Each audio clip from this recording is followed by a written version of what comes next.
And we're talking, of course, about Jailton Malhadinho Almeida taking on Derrick, the Black Beast Lewis, the knockout king of the heavyweight division. Now, Derrick Lewis and I have had a rocky relationship because I have been fading him for very profitable results right up until that Marcus Rogerio de Lima result. Ended up with a CLV trophy and nothing else to show for it. Hats off. Congratulations to our guy, Derrick Lewis. It was a beautiful knockout win there and one that I didn't see coming. But when I'm looking at Derrick's overall trajectory, he's really struggled over his recent run, 2-3 over his last 5 fights in terms of his sample size. Has he been losing to quality fighters? Absolutely. But Sergey Spivak, I don't think he landed a significant strike in that fight. He just got taken down relentlessly and easily finished. And you see how Cyril Gane treated Sergey Spivak, finished him accordingly, treated him with very little regard. Sergey Pavlovich went out there and just steamrolled Derrick Lewis, dropped him early. I think Derrick would argue it was an early stoppage, but in any case, he hit him hard, clean, fast, right off the whistle, and cashed me a big ticket there. I had a nice sizable bet on Sergey Pavlovich that night.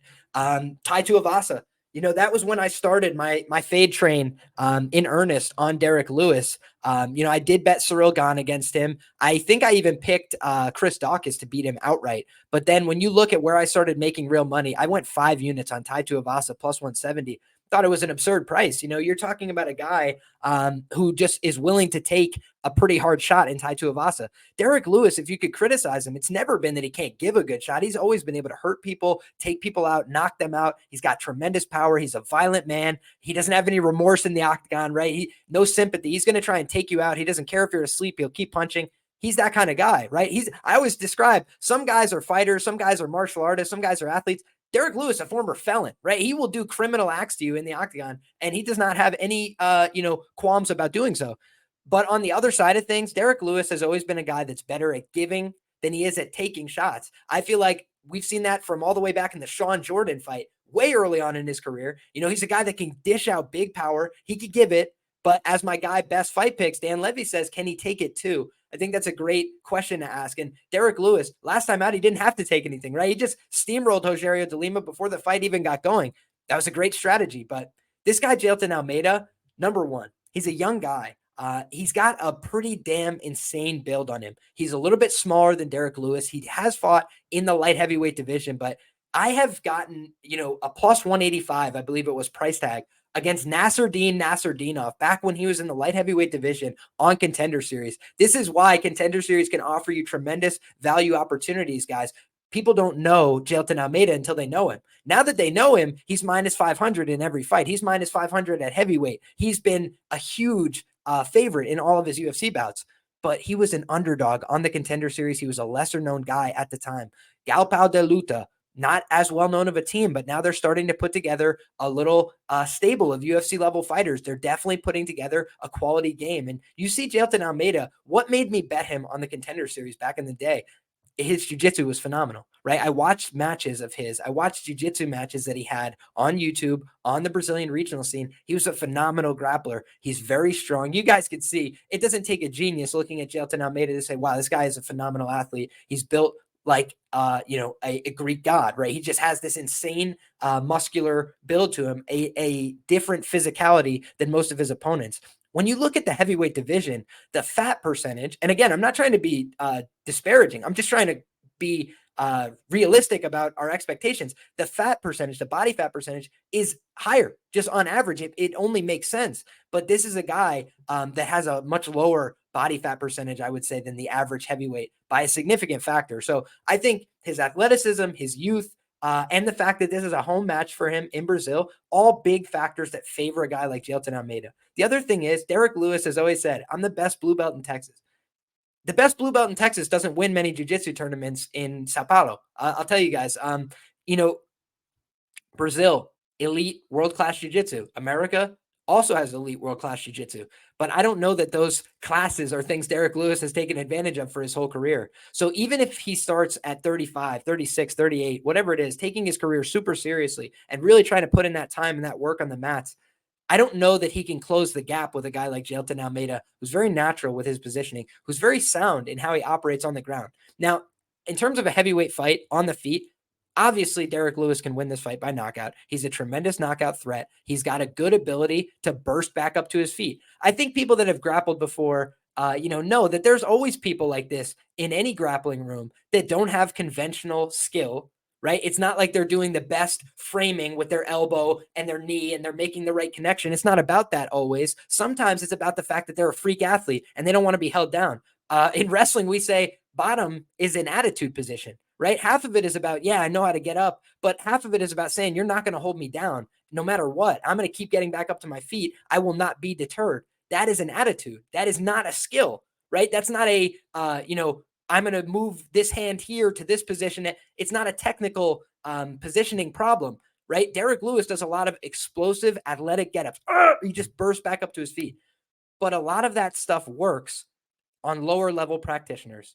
And I do think that a guy like Jailton Almeida is going to try and control position, make Derrick work harder than he is working in these exchanges, especially if it gets to the mat. So for Derrick Lewis to win this fight, I think he's got to keep this fight upright. I think he's got to try and land knockout shots. We've seen Shamil Abdurakhimov land one really nice overhand right, I believe it was. He catches a kick and then snaps off an overhand right.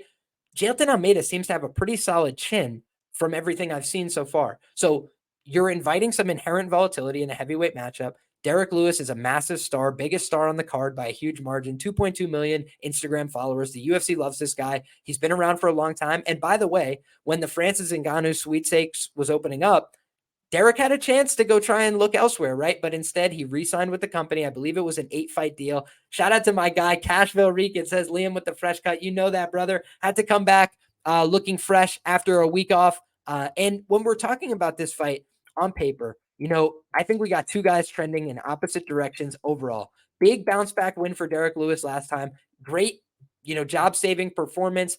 Kept him relevant in the division.